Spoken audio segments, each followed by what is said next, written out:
योग करने से हमारे सेल की जो माइटोकॉन्ड्रिया है उसको पावर हाउस बोलते हैं। हम्म।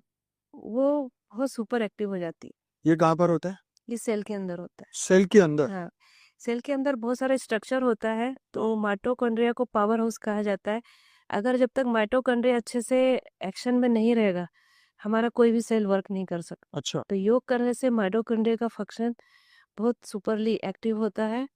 और जनरल कंडीशन में जैसे बीमारी उमारी होती है तो माइटोकॉन्ड्रिया वो पहले मतलब उसमें इफेक्ट आता है, तो वो उसमें फिर रिस्पॉन्स नहीं देता है। और हमारे सेल में जो लाइसोसोम होते हैं हम्म। वो डिफेंस का काम करते हैं, उसका एक्शन भी सुपर हो जाता है।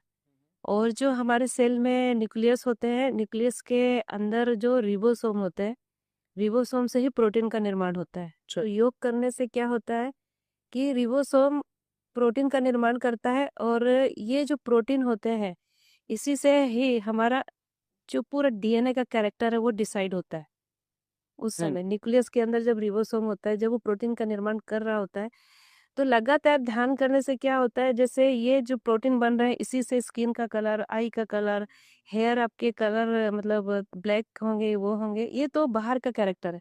अंदर के कैरेक्टर का भी उस समय डीएनए में हम्म। अ, निर्माण होता रहता है। तो उसमें जैसे होता है कि उसका विल पावर कितना स्ट्रांग है, वो मतलब स्लो एक्टिंग में जाएगा कि फास्ट एक्टिंग में जाएगा, उसका विजडम कितना विकसित होगा, उसका इंटेलेक्ट कितना विकसित होगा। तो योग अगर उस समय करते रहे तो क्या होता है कि ये जो है रिबोसोम का जो प्रोटीन बनने का प्रोसेस है वो इतना सुपरवली डीएनए में बनता है कि जो इनेट कैरेक्टर है उसको भी हम उस समय योग के द्वारा चेंज कर सकते हैं। और एक चीज और बोलना चाहूंगी, बहुत इंपॉर्टेंट है कि हर थॉट एक एनर्जी है। हम्म।